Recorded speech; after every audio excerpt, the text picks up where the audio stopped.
ኢራን ጨረገደቻቸው። ሌሊቱን የአሜሪካ ወታደሮች በጅምላ ያለቁበት ጥቃት በኢራን ተፈጽሟል። 10,000 ተጨማሪ እግረኛ ጦር ወደ ኢራን ለማስገባት ላቀዱት ትራምፕ ዜናው ጆሮን ጭው የሚያደርግ ሆኗል። በትናንትናው ዕለት የኒውክለር ጣቢያዋ የተመታባት ኢራን ከባድ የበቀል ጥቃት እንደምትፈጽም ዝታ ነበር። ይህን ዛቻዋን ሳይውል ሳያድር ፈጽመዋለች።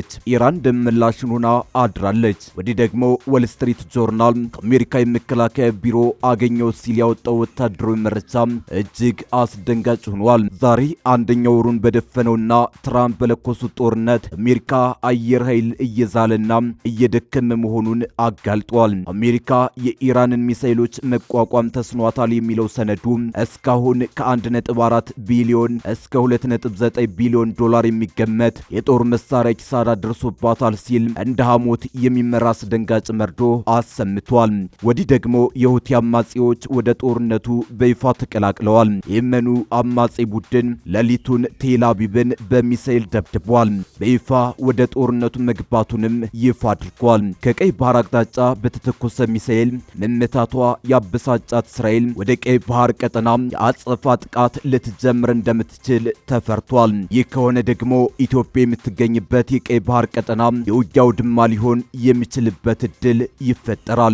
ውድ የአንድ አፍታ ሚዲያ ቤተሰቦች ሌሊቱን ኢራን የአሜሪካ ወታደሮች ላይ ያነጣጠረ ዘግናኝ ጥቃት ፈጽማለች። ጥቃቱን በተመለከተ በዝርዝር እናስደምጣችኋለን። በተጨማሪም ከቀይ ባህር ወደ እስራኤል የተተኮሰውን ሚሳኤል እናያለን። እነዚህን ሁለት አሁናዊ አበይት ጉዳዮች ተንተርሰን ጦርነቱ እየሄደ ያለበትን ሀዲድ እንቃኛለን። ቪዲዮውን ላይክ አድርጋችሁ በመጀመር አብራችሁን ቆዩ።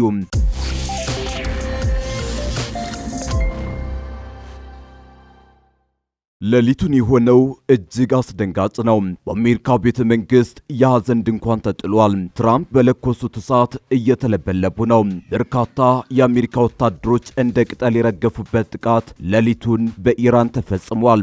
ጋሽ ትራምፕ አያቶላህን ገድዬ እቋጨዋለሁ በሚል ስውት ስሌት ዘው ብለው የገቡበት ጦርነት የሀገራቸውን ወታደሮች የእሳት ራት እያደረገ ነው። ሌሊቱን ኢራን የአሜሪካ ወታደሮችን ጨርግዳቸዋለች። አንድ ወር ባስቆጠረው በዚህ ጦርነት ታይቶ ባልታወቀ መልኩ በአንድ ጊዜ በርካታ የፔንታጎን ወታደሮችን ያለቁበት ጥቃት ሆኖ ተመዝግቧል። ኢራን በሳውዲ አረቢያ ልዑል ሱልጣን የጦር አውሮፕላን ማረፊያ ላይ በፈጸመችው ጥቃት ቢያንስ 12 የአሜሪካ ወታደሮች ላይ ጉዳት መድረሱን በአሜሪካ የቢቢሲ አጋር የሆነው ሲቢኤስ ዘግቧል። ጥቃቱ ሲፈጸም በህንፃው ውስጥ ነበሩ የተባሉ ቢያንስ 2 ወታደሮች በጣም ከባድ ጉዳት እንደደረሰባቸው ዎል ስትሪት ጆርናል ዘግቧል። ጥቃቱ የተፈጸመው በአንድ ሚሳኤልና በበርካታ ድሮኖች ሲሆን በርካታ አየር ላይ ነዳጅ የሚሞሉ አውሮፕላኖችም ጉዳት ደርሶባቸዋል ሲሉ ኒውዮርክ ታይምስ እና ዎል ስትሪት ጆርናል ዘግበዋል። ይህ ብቻ አይደለም። ባለፉት ጥቂት ሳምንታት በአሜሪካና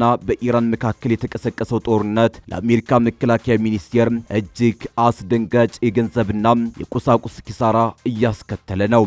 የዎል ስትሪት ጆርናል ባወጣው አዲስ መረጃ መሰረት ጦርነቱ በተጀመረ በመጀመሪያዎቹ 3 ሳምንታት ውስጥ ብቻ አሜሪካ ከ1.4 ቢሊዮን እስከ 2.9 ቢሊዮን ዶላር የሚገመት የጦር መሳሪያ ኪሳራ ደርሶባታል። ይህ ከፍተኛ ውድመት የተመዘገበው ኢራን በወሰደችው መጠነ ሰፊ የሚሳኤልና የድሮን ጥቃት መሆኑን የቀድሞው የፔንታገን ከፍተኛ ባለስልጣን ኤለን ማክከስከር አረጋግጠዋል። በአየር ላይ በተሰነዘሩ ጥቃቶችና ባልተጠበቁ አደጋዎች ምክንያት አሜሪካ አየር ኃይል ክፉኛ ተመቷል። በመጋቢት ወር መጀመሪያ ላይ 3 F-15E ተዋጊ ጀቶች በኪዩት አውሮፕላን በስህተት ተመተው የወደቁ ሲሆን በአይነቱ ልዩ የሆነው F-35 የድብቅ ተዋጊ ጀትም በደረሰበት ጥቃት ምክንያት በአስቸኳይ እንዲያርፍ ተገዷል። በተጨማሪም በሳውዲ አረቢያ በሚገኘው የጦር ሰፈር ላይ ኢራን በሰነዘረችው የሚሳኤል ጥቃት 5 ግዙፍ የነዳጅ ጫኝ አውሮፕላኖች ጉዳት ደርሶባቸው ለጥገና ተዳርገዋል። ከ10 በላይ የሚሆኑትና እጅግ ውድ የሆኑት MQ-9 ሪፐር ድሮኖችም በተመሳሳይ መልኩ መውደማቸውን የፔንታገን የጦር ዝግጁነት ጥያቄ ውስጥ ከቶታል። የባህር ኃይሉም ቢሆን ከዚህን ቀደም አላመለጠም። በዓለም ላይ እጅግ ዘመናዊ የተባለው አውሮፕላን ተሸካሚ መርከብ USS ጄራልድ ፎርድ በመጋቢት 12 ቀን በደረሰበት የእሳት አደጋ ምክንያት በአሁኑ ወቅት በግሪክ የባህር ወደብ ጥገና እየተደረገለት ይገኛል።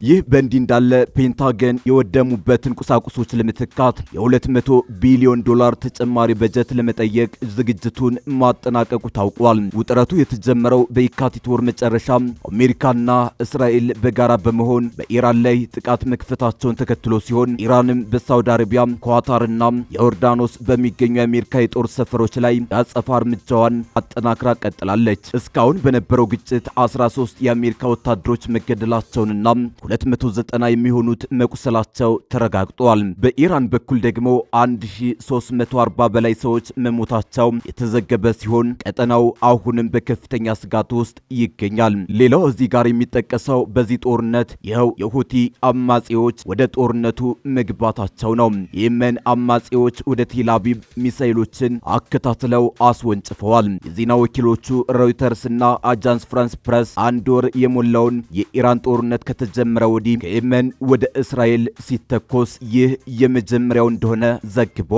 የእስራኤል ጦር በቴሌግራም ገጹ ባሰፈረው መልእክት መከላከያ ሰራዊቱ ከየመን ወደ እስራኤል ግዛት ሚሳኤል መተኮሱን ለይቷል። የአየር መከላከያ ስርዓቶች ስጋቱን ለመቀልበስ እየሰሩ ነው ብሏል። ከ15 ደቂቃ ካነሰ ቆይታ በኋላ በመላው ሀገሪቱ የሚገኘው ህዝብ ጥብቅ ከሆኑት ስፍራዎች መውጣት እንደሚችሉ አስታውቋል። እስራኤል ሚሳኤል እንደተተኮሰባት የገለጸችው በኢራን የሚደገፈው የየመኑ ሁቲ ቃል አቀባይ ቴህራን ላይ የሚፈጸመው ጥቃት የሚቀጥል ከሆነ አማጺው ቡድኑ የመካከለኛው ምስራቅ ጦርነትን እንደሚቀላቀል ከተናገሩ በኋላ ነው። የየመኑ ጦር ኃይሎች የተባለው የሁቲ ወታደራዊ ክፍል ቃል አቀባይ የሆኑት የሀያ ሳሪ ቴሌግራም ላይ ባወጡት መግለጫ ሶስት ሁኔታዎች የሚፈጸሙ ከሆነ ወታደራዊ ጣልቃ ገብነት ለማድረግ ጣቶቻችን ቃታው ላይ ናቸው ብለዋል። ቃል አቀባዩ የገለጿቸው ሶስት ሁኔታዎች የሚከተሉት ናቸው።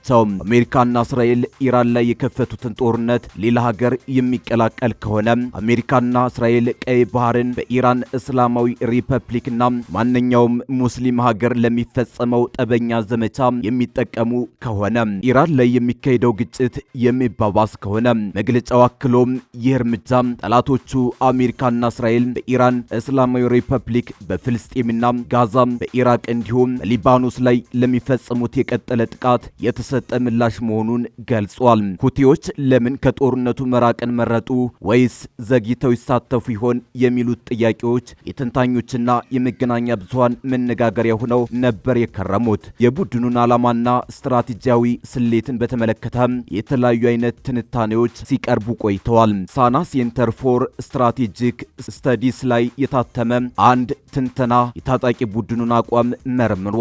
ትንተናውን ያቀረቡት ማይሳ ሱጃ አል ዲን በጥቅምት 2016 ዓ.ም የጋዛ ጦርነት እንደተነሳ ሁቲዎች በፍጥነት በመንቀሳቀስ እስራኤል ላይ የሚሳኤል ጥቃት መፈጸማቸውን ያስታውሳሉ። በቀጣዩ ወር ደግሞ ጋላክሲ ሊንደር የተባለውን መርከብ በመጥለፍ በቀይ ባህር የሚተላለፉ መርከቦች ላይ የሚፈጽሙትን ጥቃት መጀመራቸውን ይጠቅሳሉ።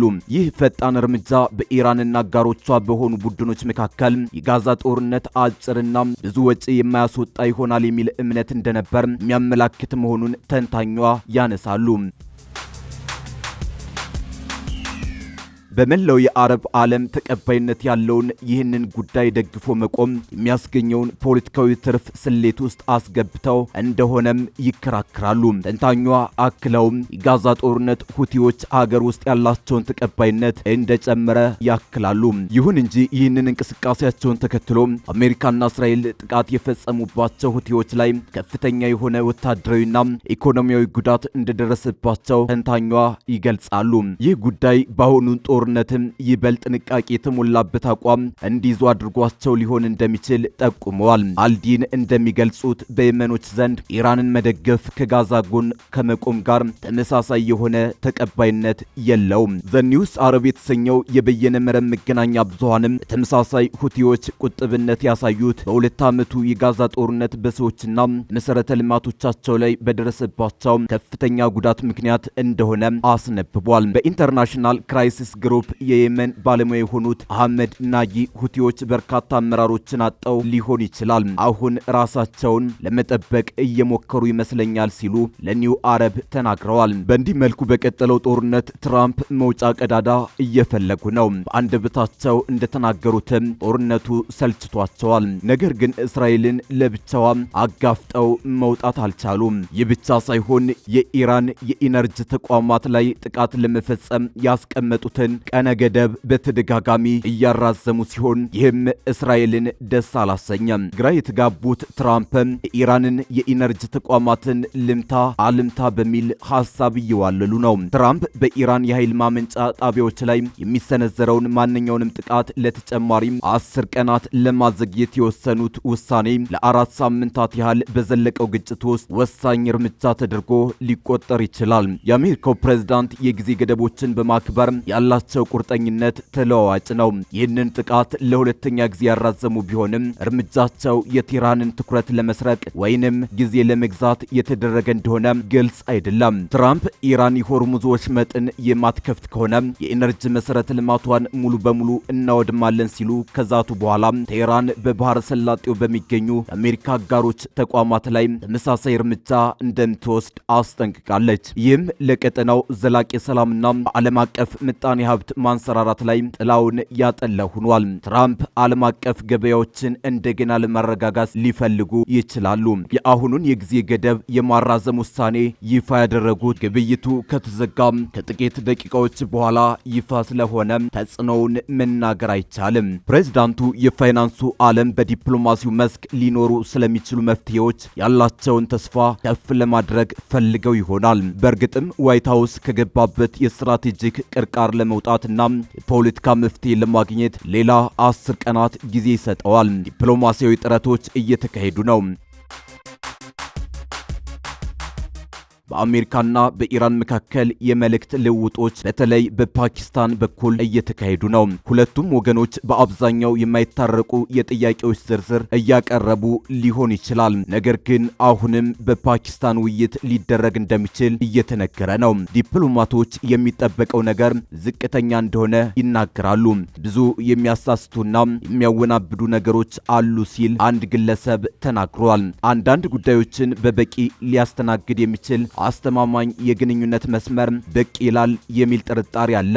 ነገር ግን ለጊዜው ፕሬዝዳንቱ ውይይቶች በጥሩ ሁኔታ እየተካሄዱ መሆናቸውን አጥብቀው ተናግረዋል። ይሁን እንጂ አሜሪካ በኢነርጂ መሰረተ ልማት ላይ ለመሰንዘር ያዘችውን እቅድ ማዘግየቷ ለመዘግየት አሊያም ለመዘጋጀት አሊያም ከዚያ በላይ ለማድረግ ጊዜ ይሰጣታል። ወደ 2000 የሚጠጉ የአሜሪካ የባህር ኃይል ወታደሮችን ያቀፈ ኃይል ከጃፓን ወደ መካከለኛው ምስራቅ እየሄደ ነው። ካሊፎርኒያ ወደ ቀጠናው የሚሄዱ በርካታ ሺህ የአሜሪካ አየር ወለዶችም አሉ። ወል ስትሪት ጆርናል ተጨማሪ 10,000 ወታደሮች ወደ ባህረ ሰላጤው ሀገራት ሊላኩ እንደሚችሉ የዘገበ ሲሆን ፔንታገን ግን አስተያየት አልሰጠም። እነዚህ ሁሉ ወታደራዊ ኃይሎች ለመሰብሰብና ለመቀናጀት ጊዜ ይወስዳሉ።